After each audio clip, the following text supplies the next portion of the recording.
आज की इस बैठक के बारे में बताएं। राजगढ़ में आज श्री बेलीराम शर्मा जी की अध्यक्षता में बैठक हुई। काफ़ी लोगों ने उसमें भाग लिया।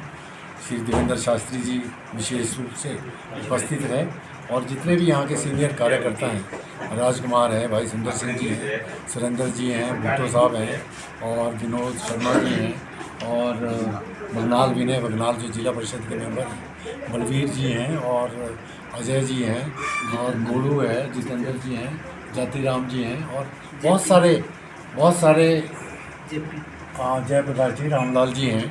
तो और सब लोगों ने इसमें बढ़ चढ़ करके भाग लिया और बैठक बड़ी कामयाब रही। और सबसे पहले इसमें जो भारी बारिश से नुकसान हुआ है उसके बारे में समीक्षा की गई और प्रदेश में जो जान माल का नुकसान हुआ है, जिनकी जान गई है, उनके प्रति 2 मिनट का मौन रखा गया। और यहाँ जो सड़कें जो भारी बारिश की वजह से ख़राब हुई हैं, चाहे वो राणा घाट सड़क है, चाहे वो आपका दहान वाली सड़क है और चाहे मांगण की सड़क है, चाहे आपका सोड़ा दिहाड़ी की सड़क है, और इसके अलावा इसी तरह से बहुत सारी जो सड़कें हैं उनके बारे में चर्चा की गई। सरकार से और प्रशासन से मांग की गई कि इन सड़कों को जल्द से बस सेवा के लिए बहाल किया जाए ताकि लोगों की आवाजाही जो है उसमें लोगों की मदद हो सके।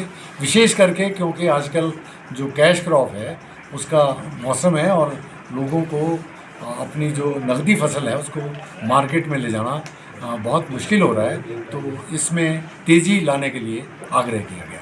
इसी तरह से जो शिक्षा संस्थान है उसमें बहुत सारे पद खाली हैं, जो स्वास्थ्य संस्थान है उसमें काफ़ी पद खाली हैं।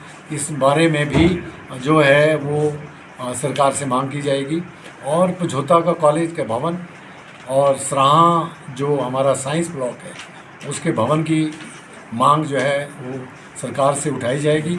नारक का जो कॉलेज जो बंद कर दिया गया था उसको पुनः खोलने के लिए भी सरकार से बात की जाएगी। इसी तरह से जो हमारी कुछ पेयजल योजनाएं हैं, जैसे राजगढ़ में है हमारा, वहाँ पीने की पानी की समस्या है, अपना यशवंत नगर में है, वहाँ पानी नहीं मिल रहा है, और भी कई सारी पानी की पेयजल समस्या हैं जहाँ लोगों को बहुत दिक्कत हो रही है, उनको भी सरकार से जो है मांग की जाएगी। इसके अलावा जो लोगों की जो दिक्कतें हैं उनको सरकार से उठाया जाएगा। और मैं ये कहना चाहता हूँ कि मेरा जो संकल्प है वो ये है कि जो गरीबों के उत्थान के लिए जो लड़ाई हमने शुरुआत की है उसको जारी रखा जाएगा और तब तक जारी रखा जाएगा जब तक हम इसमें हमको सफलता न मिलेगी। तो यही हम कहना चाहेंगे और हमने कार्यकर्ताओं को आह्वान किया है कि वो लोगों की जा कर के जो प्रभावित लोग हैं उनकी मदद करें, और अगर कहीं मेरी आवश्यकता है तो मुझे भी दूरभाष पे संपर्क कर सकते हैं, या शिमला में आकर अगर सरकार से कोई बात उठानी है तो हम मुख्यमंत्री जी से मैंने उनको कहा है।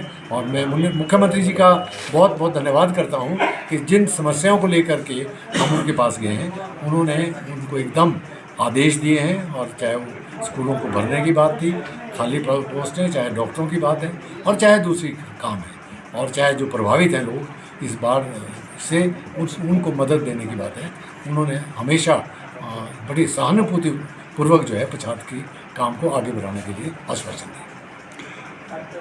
गंगूराम मुसाफिर की पार्टी में वापसी कब होगी? आने वाले लोकसभा के चुनाव है, क्या इसी तरह से कार्य करते रहेंगे या फिर जो है वापसी के? मुझे वैसे भी कोई दिक्कत नहीं है, अगर पार्टी मेरी ज़रूरत समझती है तो मैं वैसे भी कांग्रेस विचारधारा से जुड़ा हूँ, और जब भी कांग्रेस को मेरी ज़रूरत होगी तो मैं हमेशा तैयार रहूँगा। ये कांग्रेस पे डिपेंड करता है कि उनको मेरी आवश्यकता है या नहीं। तो कोई भी किसी भी बड़े नेता से बात की जाए और गंगूराम मुसाफिर की वापसी की बात की जाए तो चुप्पी साधता है, इसका कारण क्या है? वो इसका जवाब तो वो स्वयं ही दे सकते हैं कि चुप्पी क्यों साधते हैं। क्या उनको मेरे आने से कोई उनका नुकसान होने का डर तो नहीं है? तो भविष्य के लिए क्या योजनाएं रहेगी? मैंने कहा कि जो गरीबों के उत्थान के लिए जो लड़ाई है उसको हम जारी रखेंगे, और पछात का जो विकास है उसको चरम सीमा में ले जाना, ये हमारा मुख्य लक्ष्य। Thank you.